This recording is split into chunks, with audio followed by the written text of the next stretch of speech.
सुप्रभात प्यारे बच्चों। आज हम कक्षा 10th का नागार्जुन वाला चैप्टर पढ़ेंगे। इसमें 2 कविताएं हैं। पहली है दंतुरित मुस्कान और दूसरी है फसल। ये दोनों कविताएं पढ़ेंगे। पहले नागार्जुन के बारे में पढ़ेंगे। नागार्जुन का जन्म बिहार के दरभंगा जिले के सतलखा गांव में सन 1911 में हुआ था। इनका मूल नाम वेदनाथ मिश्र था। प्रारंभिक शिक्षा संस्कृत पाठशाला में हुई। फिर अध्ययन के लिए वे बनारस और कलकत्ता गए। 1936 में वे श्रीलंका गए और वहीं बौद्ध धर्म में दीक्षित हो गए। बौद्ध धर्म की शिक्षा उन्होंने बौद्ध धर्म ग्रहण कर लिया उन्होंने। 2 साल प्रवास के बाद 1938 में अपने देश लौटे। घुमक्कड़ी और अक्खड़ स्वभाव के धनी नागार्जुन ने अनेक बार संपूर्ण भारत की यात्रा की और 1998 में उनका देहांत हो जाता है। मतलब इनका जन्म 1911 बिहार के दरभंगा जिले के सतलखा गांव में हुआ था। मूल नाम वेदनाथ मिश्र है और 1936 में ये श्रीलंका गए और वहीं उन्होंने बौद्ध धर्म ग्रहण कर लिया। 38 में वापस लौटते हैं और 98 में इनकी मृत्यु होती है। नागार्जुन की प्रमुख काव्य कृतियाँ हैं युगधारा, सतरंगे पंखों वाली, हजार हजार बाहों वाली, तुमने कहा था, पुरानी जूतियों का कोरस, आखिर ऐसा क्या कह दिया मैंने, मैं मिलिट्री का बूढ़ा घोड़ा। नागार्जुन ने कविता के साथ साथ उपन्यास और अन्य गद्य विधाओं में भी लेखन किया था। उनका संपूर्ण कृतित्व नागार्जुन रचनावली के 7 खंडों में प्रकाशित है। साहित्य के योगदान के लिए उन्हें अनेक पुरस्कारों से सम्मानित किया गया, जिनमें प्रमुख है हिंदी अकादमी, दिल्ली का शिखर सम्मान, उत्तर प्रदेश का भारत भारती पुरस्कार एवं बिहार का राजेंद्र प्रसाद पुरस्कार। मैथिली भाषा में कविता के लिए उन्हें साहित्य अकादमी पुरस्कार प्रदान किया गया। राजनीति की सक्रियता के कारण उन्हें अनेक बार जेल भी जाना पड़ा। मतलब राजनीति में वो सीधे रूप से जुड़े हुए थे, इसलिए उन्हें कई बार जेल जाना पड़ा। हिंदी और मैथिली भाषा में समान रूप से लेखन करने वाले नागार्जुन ने बांग्ला और संस्कृत में भी कविताएं लिखी। मातृभाषा मैथिली में उनको यात्री नाम से जाना जाता था या यात्री नाम से प्रतिष्ठित थे। लोक जीवन से गहरा सरोकार रखने वाले नागार्जुन भ्रष्टाचार, राजनीतिक स्वार्थ और समाज की पतनशील स्थितियों के प्रति अपने साहित्य में विशेष सजग रहे। वे व्यंग्य करने में माहिर हैं।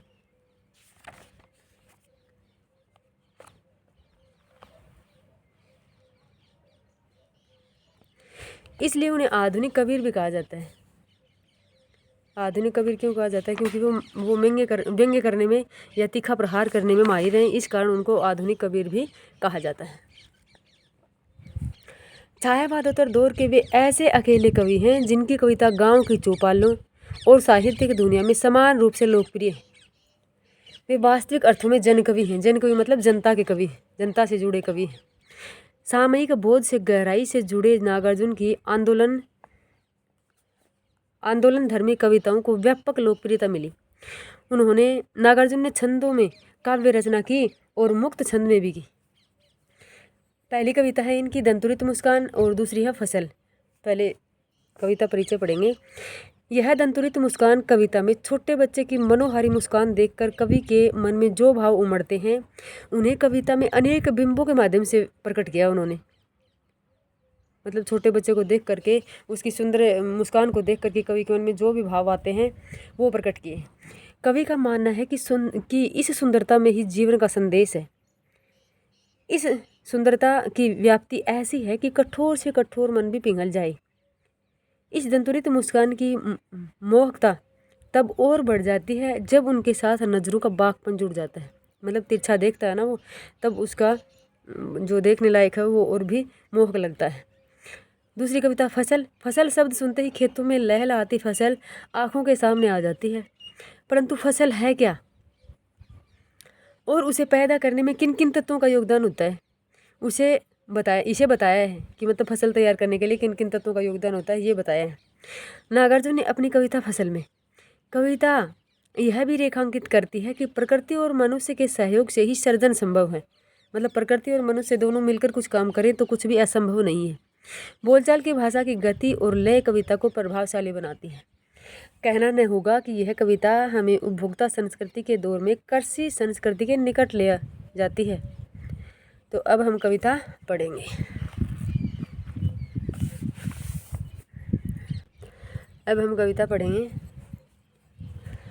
तुम्हारी यह दंतुरित मुस्कान मर्तक में भी डाल देगी जान। धुली दूसर तुम्हारे ये गात, छोड़कर तालाब मेरी झोपड़ी में खिल रहे जलजात। परस पाकर तुम्हारा ही प्राण, पिघल कर जल बन गया होगा कठिन कठिन पाषाण। इसमें कवि कहना चाह रहे हैं कि एक छोटे बच्चे की दंतुरित मतलब छोटे छोटे दांत उसके आ जाते हैं, तो वो मुस्कान, जब वो हंसता है तो वो मुस्कुराहट उसकी, बच्चे को कह रहे हैं कि तुम्हारी यह दंतुरित मुस्कान मर्तक में भी डाल देगी, मतलब एक मरा हुआ व्यक्ति है उसमें भी जान डाल देगी, मतलब मरा हुआ व्यक्ति भी जीवित हो जाएगा बच्चे की मुस्कान देख करके। धूली दूसर तुम्हारे गात, धूली दूसर मतलब धूल से सना हुआ, तुम्हारा ये गात मतलब शरीर। कवि कह रहे हैं कि तुम्हारा ये धूल से भरा हुआ शरीर मैं देखता हूँ तो ऐसा लगता है जैसे छोड़कर तालाब मेरी झोपड़ी में खिल रहे जलजात, मतलब कमल के फूल या कमल इस तालाब को छोड़ करके या तालाब को छोड़ करके मेरी झोपड़ी में कमल के फूल खिल रहे हैं या कमल खिल रहा है। परस पाकर तुम्हारा ही प्राण, मतलब तुम्हारे स्पर्श पाने से ही पिघलकर बन गया होगा कठिन पाषाण, मतलब कोई भी पिघलकर मतलब पिघल जाना, जल बन गया, कठिन मतलब कठोर, पाषाण मतलब पत्थर। मतलब बच्चे को कह रहे हैं कि तुम्हारे स्पर्श पाने से या तुम्हारे प्राणों का स्पर्श पाने से एक कठोर पत्थर भी पिघल करके जल बन जाता है। दोबारा से देखिए इसका अर्थ। बच्चे को कह रहे हैं कि तुम्हारी यह दंतुरित मुस्कान देख करके एक मरे हुए व्यक्ति में भी जान आ जाती है, और तुम्हारा जो ये शरीर है ये धूल से सना हुआ है, धूल से भरा हुआ है। इस धूल से भरे हुए शरीर को देख करके ऐसा लग रहा है जैसे मेरी झोपड़ी में ही कमल का फूल खिल रहा है, तालाब को छोड़ करके मेरी झोपड़ी में ही कमल का फूल खिल रहा है। तुम्हारे प्राणों का स्पर्श पाकर एक कठोर पाषाण भी पिघल कर के जल बन जाता है। इस कहने का मतलब ये है कि चाहे कितना भी कठोर हृदय मनुष्य हो, बच्चे के स्पर्श पाने से या बच्चे को लेने से, उसकी मुस्कान देखने से वो भी पिघल जाता है, वो भी कोमल बन जाता है। आगे देखिए।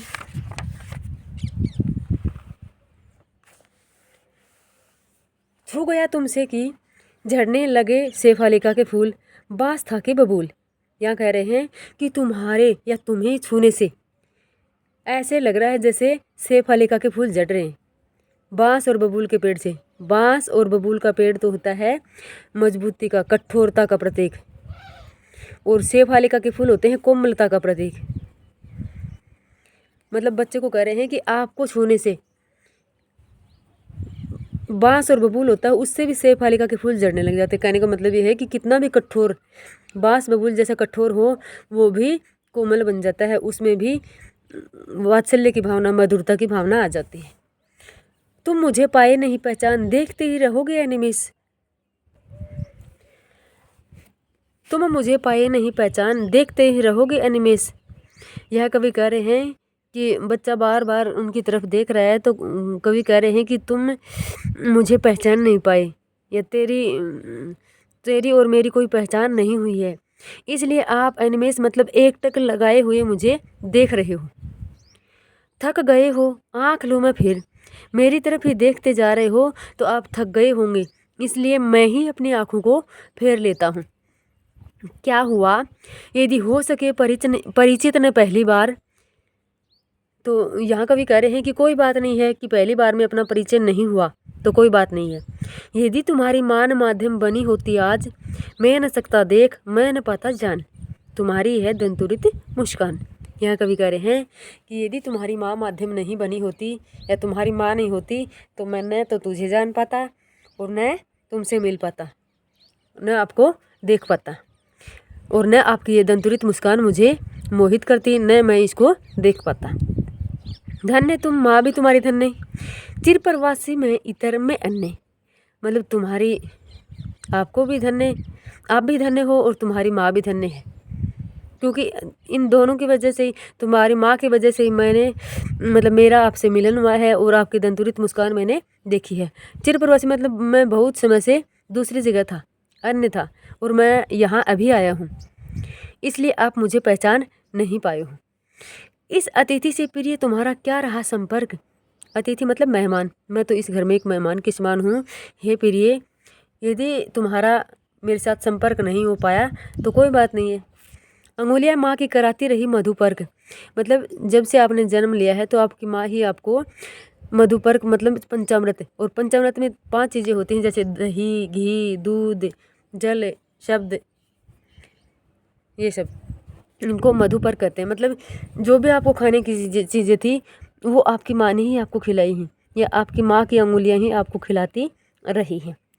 देखते तुम इधर कनखी मार और होती जब की आंखें चार, मतलब आप मुझे तिरछी नज़र से देख रहे हो, और जब मैं आपकी तरफ देख लेता हूँ तो आप मतलब आंखें चार हो जाती। मैं आपकी तरफ देखता हूँ और आप मेरी तरफ देखते हो, तो यह तुम्हारी दंतुरित मुस्कान मुझे लगती है बड़ी ही छविमान। छविमान मतलब सुंदर।